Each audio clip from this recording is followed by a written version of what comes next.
Hello everyone, welcome to this month's A Cherry on Top YouTube hop.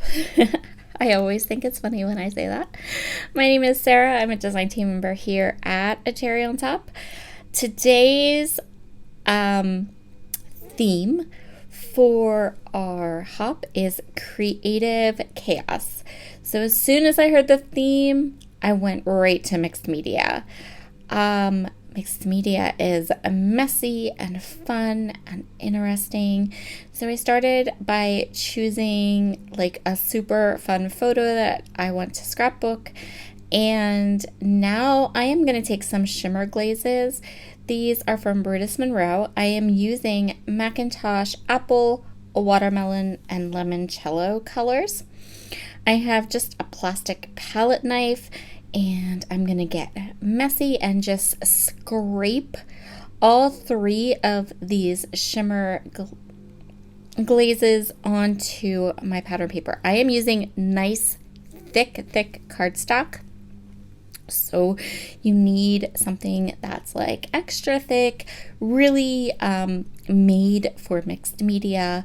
Things like hot press watercolor paper, Vicki Boutin's foundation paper, marshmallow cardstock from Basil will work for this, because while these glazes are water-based, they're wet, they aren't like a watercolor, so they're not really runny or really wet, and but they do take a long time to dry.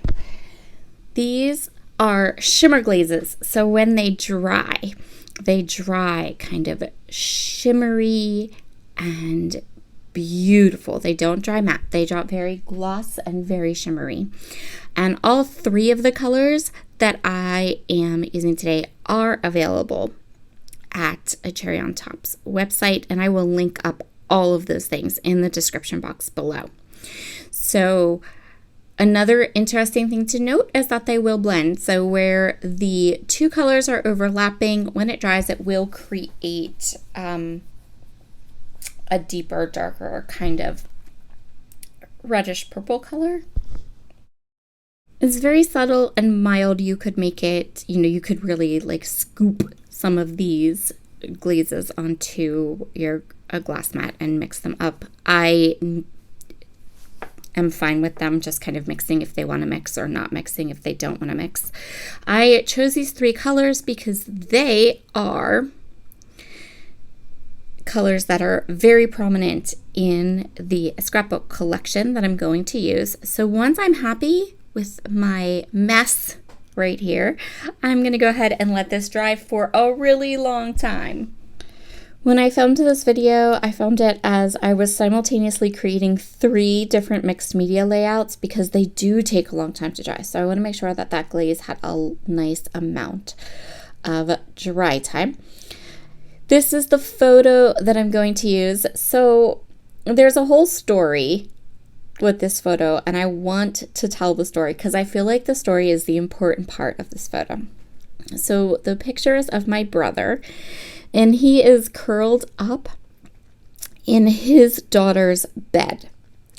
And he is snuggling this little squishmallow. So the squishmallow is a squishmallow that I bought my niece, Jada, and she absolutely loves it. But my sister-in-law, so Eric's wife, sent me this photo along with the text message for your scrapbooking pleasure. So I don't know that I would have necessarily scrapbooked this photo if it hadn't come with a text that said for your scrapbooking pleasure. And also because like I had bought the squishmallow for Jada, and then like for Shay to think to herself, Sarah should scrapbook this picture. It just makes me smile. So that is the story that I want to tell to go along with my photo today. So I am at this point deciding how I want to set my photo up. My background's not dry yet. That's all right. I am going to set it aside, and you're going to see me kind of pull it in and put the photo down and kind of look at stuff.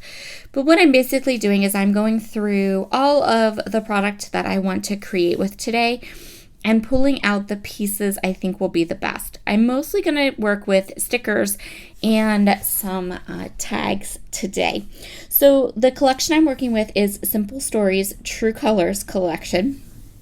There are pieces and sayings in this particular collection that I just think worked so well for like tongue-in-cheek kind of documentation of this photo.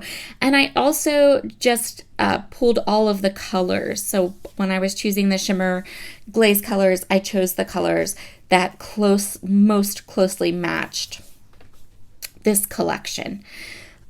So I'm going through the sticker book and choosing some things that I can create layers with.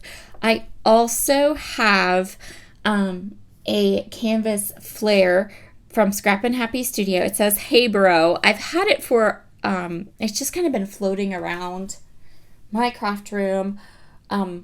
It's part of a collection, but I used all of the other parts of the set, and I had just kind of hung on to this one, and it's one of those things where it's just the perfect fit, right? Like, you can't go wrong. It helps. It kind of is going to act like a title, just a little extra. I'm actually going to end up placing it right on the photo. So there's the 12 by 12 sticker sheet. I have the collection kit and the sticker book, and then there is a floral ephemera pack that goes with this collection. I didn't put flowers on this. I stuck with the cameras and the film strips and some of the wording, things like that. So fast forward a bit here until my shimmer glaze is nice and dry. I am adding foam tape and wet glue to the back of my photo. This will give it a little bit of lift, but more importantly, it's going to hold on to that shimmer glaze. Shimmer glaze is kind of hard to adhere things to. You have to use wet glue. You just have to. But I also wanted a little bit of lift and separation. So there are 2 spots on my background where the shimmer glaze was a little thicker than maybe I would have liked. And those 2 spots are still a little tacky, so not 100% dry, but those 2 spots are up above where we're going to create our layout. So I'm just being mindful of that and staying away from those top little sections. I'm going to add that little canvas flare right there in the corner of my layout. And by layout, I mean picture. So my design idea for this layout is to add all of my photos and cluster my embellishments just across the bottom third of the page. I want to make sure I have a place to do my journaling, but then I also think that there is, but I wasn't 100% sure at this point. I thought that there was enough room at the bottom for another tag. So I'm just going through and choosing a couple tags from this sheet. I punched a hole into those tags, added some hemp twine into the holes, and then I also added my journaling onto that one tag. Now I'm going to use some Nouveau Deluxe adhesive and get all of the different elements down onto my page. First thing is those tags, and then I'm slowly going to choose a couple of areas to add some embellishment clusters. I'm going to have some of those clusters go off the edge across the bottom of the page, and then have one to the left of my photograph and to the right beside that tag. I am adding extra glue to everything that I put onto the glaze because I know that it will fall off and it won't stick because that is a very slick surface.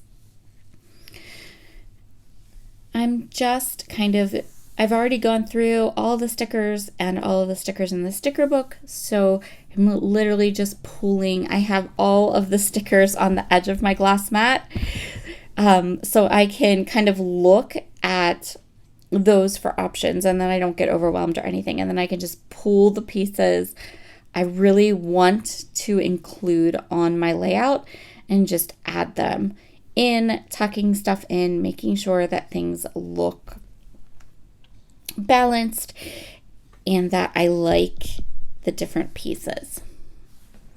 Once I'm happy with that, I am going to accent each of my clusters with some sequins. So I chose the sequin mix from my stash that matched these colors, and I'm just dotting those sequins about each of the clusters to accent them.